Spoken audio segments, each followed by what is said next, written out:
Santo Tomás de Aquino, dominico y doctor de la Iglesia, 7 de marzo. Santo Tomás de Aquino, luz de la Iglesia Católica, ornamento y gloria de la Sagrada Orden de Predicadores o Dominicos, doctor y guía de las escuelas, nació en marzo de 1225. Su padre Landulfo era de la casa de los ilustrísimos condes de Aquino, entroncada con los reyes de Sicilia y Aragón, y vivía en el castillo de Rocaseca, poco distante de la ciudad de Aquino, frente a la célebre abadía de Monte Cassino. Su madre, Teodora de Aquino, fue hija del conde Chieli, que descendía de los príncipes normandos, conquistadores en otro tiempo de los reinos de Nápoles y Sicilia. Ya antes que naciese Tomás, se presentó a su madre un ermitaño, varón santísimo, y le dijo que el niño que daría a luz vestiría el hábito de Santo Domingo, y sería honra de su linaje y lumbrera del mundo. Oído lo cual, respondió Teodora: hágase la voluntad del Señor. Llamáronle Tomás en el bautismo, por su abuelo paterno, que fue el conde Tomás de Esmacola, muy amigo del emperador Federico II y su capitán general en muchas empresas. Siendo de solo 5 años, le enviaron sus padres al insigne monasterio de Monte Cassino para que desde aquella edad aprendiese entre los santos monjes el amor y temor santo del Señor. Con piadosa curiosidad solía preguntar muchas veces a los monjes: ¿qué cosa es Dios? Buscar adecuada respuesta a esa pregunta fue luego toda su vida la más vehemente afición de su entendimiento. El hacerla ya a los 8 años de edad descubre su peculiar ingenio, pues no pregunta ¿quién es Dios?, como lo hubiera hecho cualquier niño de su edad, sino ¿qué cosa es Dios? En esa pregunta se halla como en germen toda la admirable sabiduría y doctrina de esta esplendente lumbrera de la Iglesia. Mostró, pues, desde sus tiernos años, encendidos deseos de conocer a Dios. Huía siempre de los otros niños traviesos e inquietos, no gustando de conversaciones mundanas. Antes, al contrario, esmerábase en la mansedumbre, en el silencio y quietud, en la obediencia al maestro que le enseñaba y en la modestia y piedad, gastando cada día 2 horas en la oración. Tuvo este espíritu toda su vida, andando muy absorto en los negocios que trataba y quedando muchas veces suspenso y sin sentido, aunque fuese estando con grandes prelados. Y así le aconteció que, estando comiendo con el rey San Luis, y sin mirar lo que hacía, por estar embebecido pensando en lo que escribió contra los maniqueos, alzó la mano y dio una palmada en la mesa diciendo: a esta razón sí que no podrá responder el maniqueo. Cuando tuvo 10 años de edad, fue a Nápoles para estudiar gramática, retórica, dialéctica y filosofía.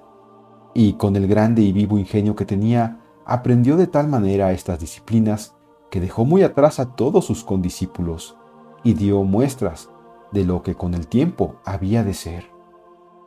Todos ponían los ojos en él por su nobleza, por su ingenio y mucho más por su ejemplo. Vino de Monte Cassino tocado ya del Señor e inclinado al menosprecio de las cosas de la tierra y al aprecio y estima de las del cielo. Para esto comenzó a tratar con los dominicos, que pocos años antes habían fundado casa en Nápoles y florecían con gran fama de santidad. Es probada su vocación, glorioso triunfo. Para desviar al santo joven del camino de la vocación religiosa, echó mano el demonio de un medio que muchas veces le dio el triunfo en casos semejantes, y fue la ternura maternal mal entendida.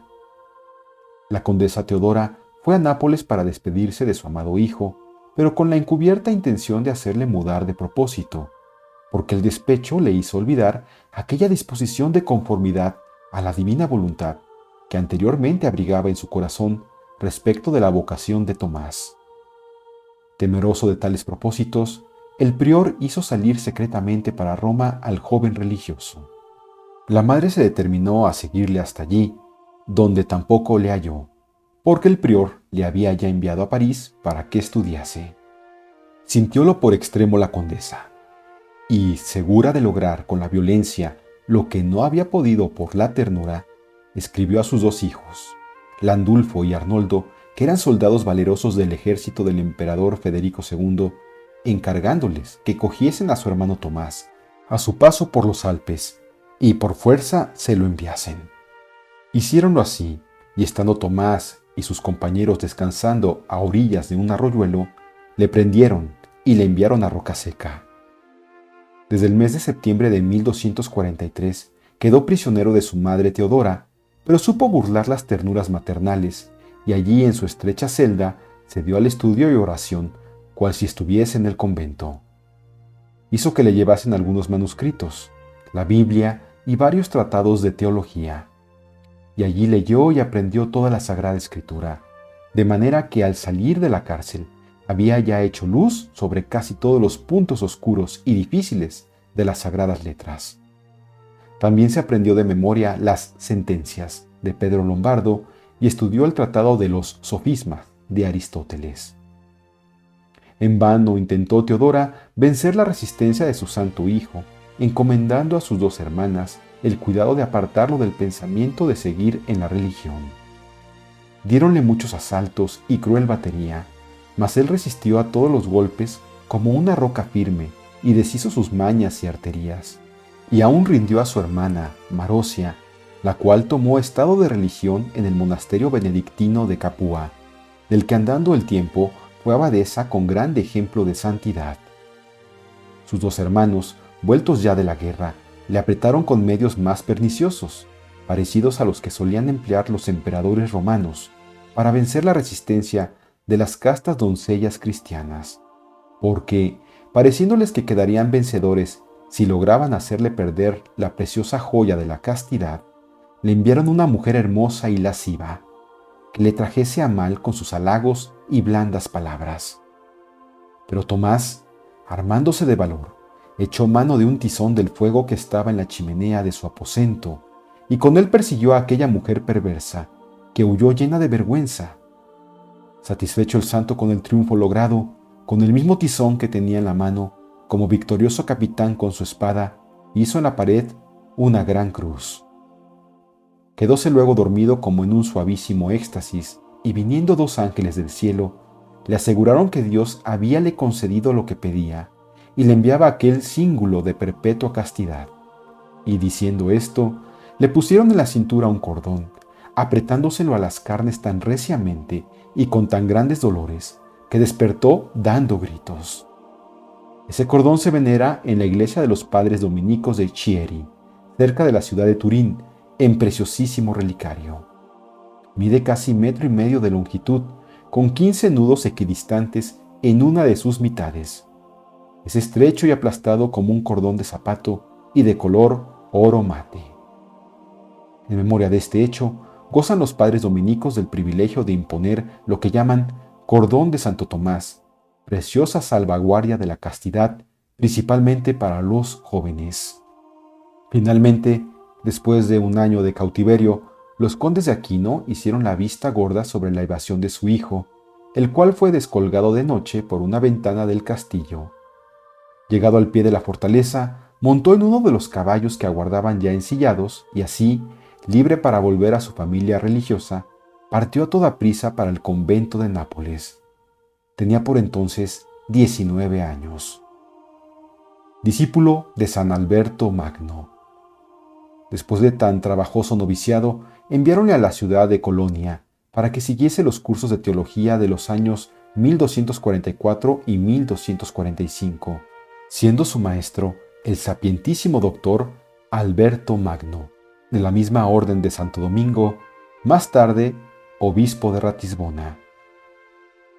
Los frailes alemanes, sus condiscípulos, quedaron admirados tanto de la gentil disposición de su cuerpo, que era alto y bien proporcionado, cuanto del riguroso y obstinado silencio que guardaba, y echando aquel recogimiento a dureza y falta de ingenio, le llamaron con donaire el buey mudo de Sicilia.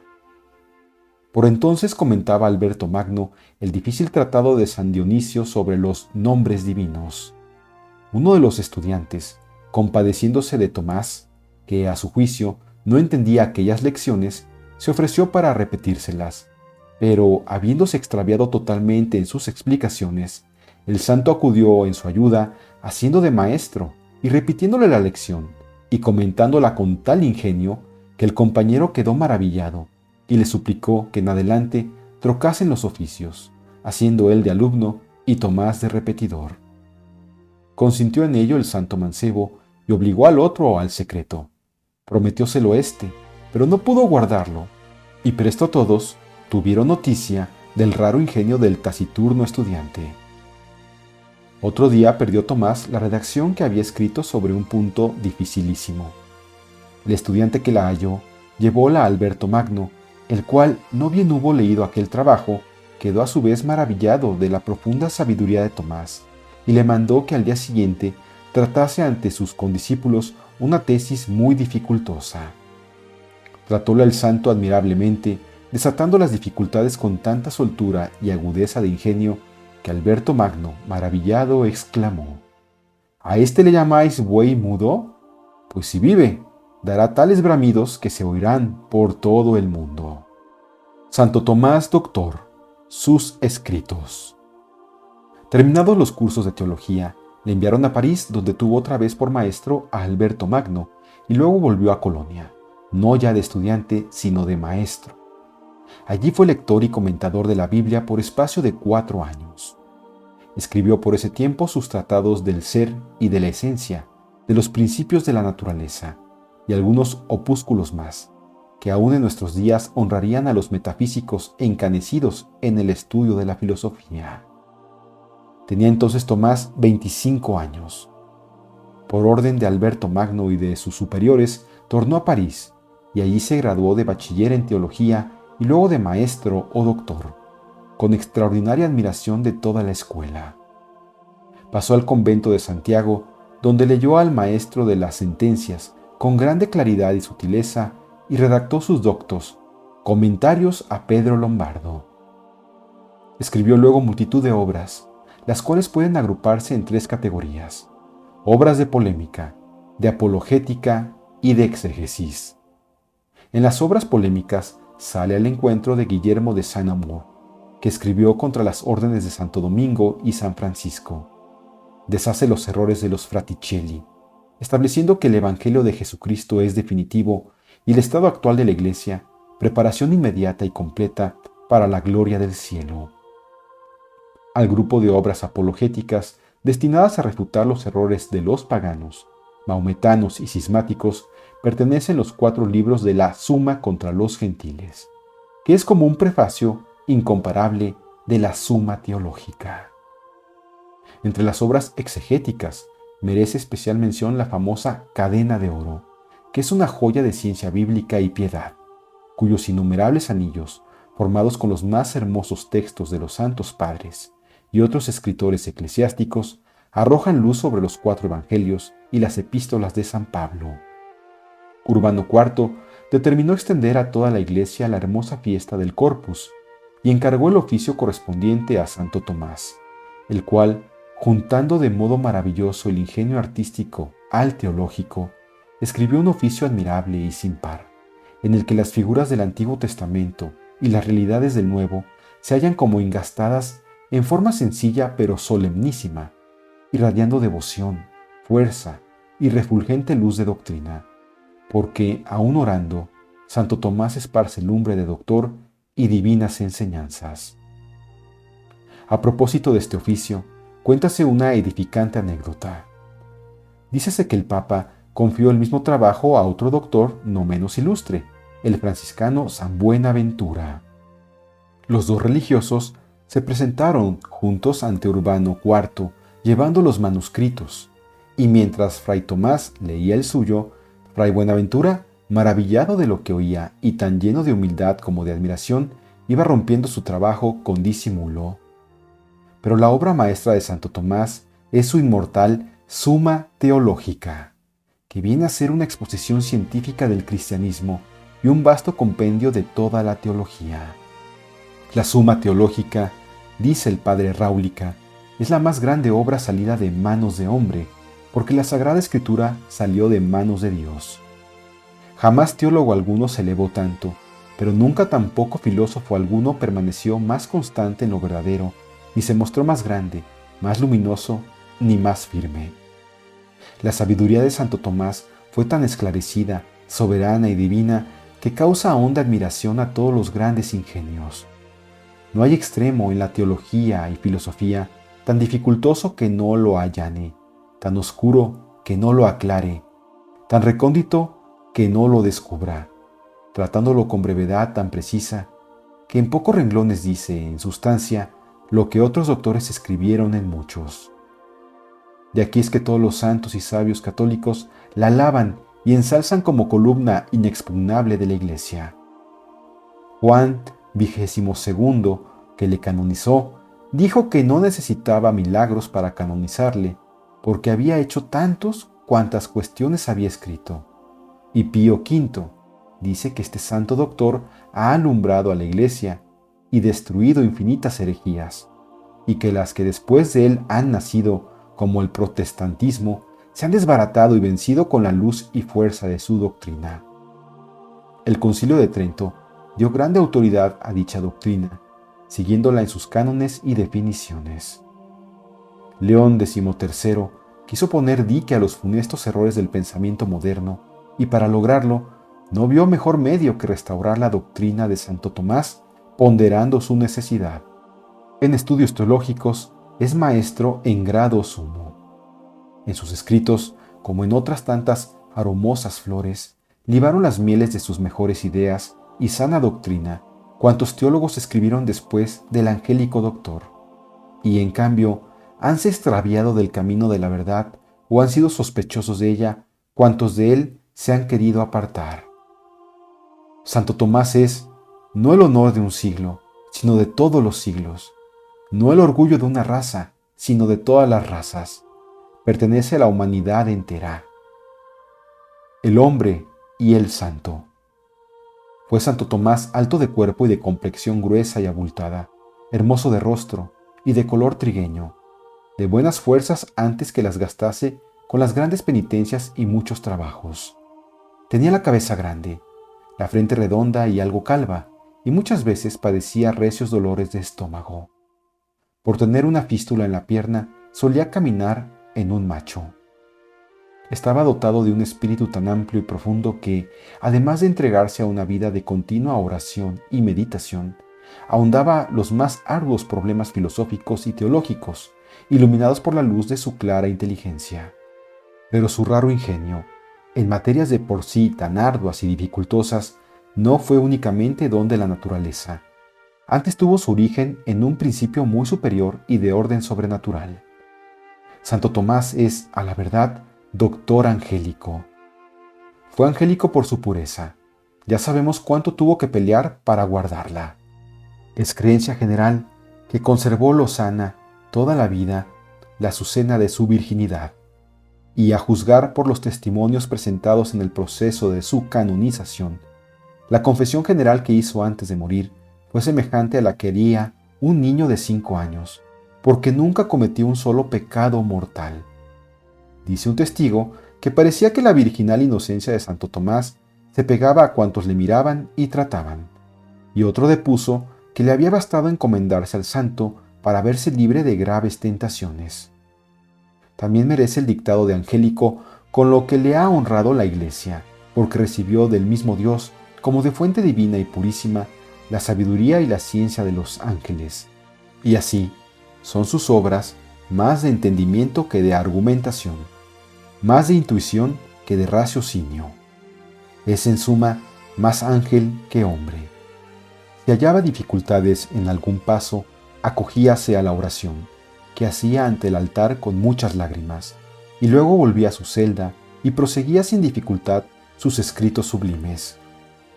Pero aquella profunda ciencia en nada alteraba el natural manso y afable del santo, el cual, en bajando de las alturas de la contemplación, era con sus prójimos de trato dulce y un tanto jovial.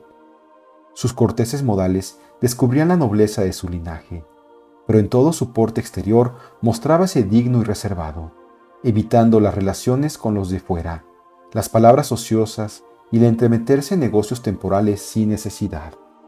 Preocupábale muy poco estando a la mesa, la buena o mala condimentación de los alimentos, y si estos eran exquisitos u ordinarios. Solo comía una vez al día y muy poco, de suerte que su ayuno era perpetuo. Dormía poquísimo, y en lugar de ir a descansar como los demás después de completas, permanecía orando en la iglesia, y cuando veía que iban a tocar a maitines, corría disimuladamente a su celda para así poder bajar con la comunidad. Su muerte. Entrando en los 50 años de su edad, dio cima a los grandes trabajos que el Señor le había encomendado para su mayor honra y gloria. Hallándose en Nápoles, escribiendo la tercera parte de su Suma, y estando una noche en oración en la capilla, le habló el crucifijo en voz alta e inteligible, y le dijo: «Bien has escrito de mí, Tomás, ¿qué quieres que te dé por tu trabajo?». Y él, amorosamente y muy en sí, respondió: «Ninguna cosa quiero, Señor, sino a vos». Mandólo el Papa Gregorio X que fuese al concilio de León, pero al llegar a un monasterio de Bernardos que se llamaba Fossa Nuova, en la provincia romana, cayó gravemente enfermo. Al entrar por las puertas, entendió que había de acabar en él y dijo aquel verso del Salmo: «Aquí será mi reposo, hasta el siglo de los siglos». Fue servido y regalado de aquellos santos monjes con grandísimo cuidado, y habiendo recibido con extraordinaria devoción los sacramentos, puestos los ojos en el cielo y juntas las manos, con semblante alegre dio su espíritu al Señor a los 7 de marzo, el año de nuestra salud de 1274. Con la autoridad del Papa Urbano V, se entregó el sagrado cuerpo a la Orden de Santo Domingo y se traspasó a la ciudad de Tolosa de Francia, donde fue tenido en grandísima veneración. Diversas veces que, para pasarle de un lugar a otro, le descubrieron, le hallaron entero, fresco, oloroso y despidiendo de sí una fragancia del cielo. Fue canonizado por el Papa Juan XXII en 1323. San Pío V le proclamó doctor de la Iglesia, llamándole doctor angélico en el año 1567, y León XIII le nombró patrono de las escuelas católicas.